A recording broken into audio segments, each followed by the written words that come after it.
चिंटू रोज सकाळी उशिरा उठायचा. आई बाबा त्याला लवकर उठवायचे, पण छे, चिंटू काही उठायचा नाही. शाळेची घंटा वाजली की घाईघाईने अंघोळ उरकून गणवेश घालून धावत पळत शाळेला जायचा. विस्कटलेले केस, चिपडलेले डोळे, चुरगळलेले कपडे पाहून मुले हसायची, चिडायची. त्याला अभ्यास करताना आनंद वाटायचा नाही. अनेकदा मुले चिंटूसोबत खेळतही नसत. त्याला आपलाच राग यायचा. तो नाराज राहायचा. तो स्वतःवरच रुसायचा.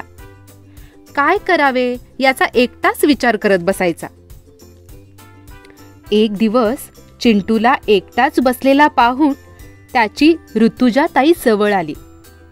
चिंटूला म्हणाली, चिंटू, काय झाले रे?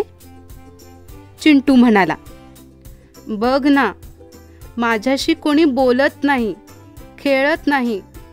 मला खूप वाईट वाटते. अरे, एवढेच ना? हे बघ चिंटू, मी तुला काय करायचे ते सांगते. करशील ना तू? ऐकशील ना माझे? ऋतुजा म्हणाली. चिंटू म्हणाला, हो, ऐकेन ना मी सगळे. सांग ना.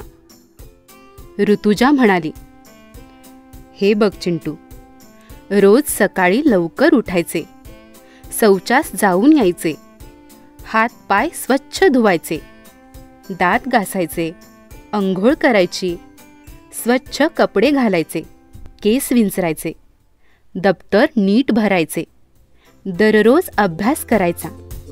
असे दररोज केले की सगळेच तुझे मित्र होतील. चिंटूला हे पटले. दुसरा दिवस उजाडला. कोणीही न सांगता चिंटू सकाळी लवकर उठला. ऋतुजा ताईने सांगितलेले सगळे केले. अभ्यासाला बसला. आई बाबांना आनंद झाला. शाळेत जाताना चिंटूने आरशात पाहिले. चिंटू सुंदर दिसत होता. तो फारच खुशीत होता. चिंटू नाचतच शाळेत गेला. चिंटू भोवती मुले गोळा झाली. स्वच्छ आणि आनंदी दिसणारा चिंटू सगळ्यांचाच मित्र झाला. शिक्षकांनी चिंटूचे कौतुक केले. चिंटू आनंदाने हसू लागला.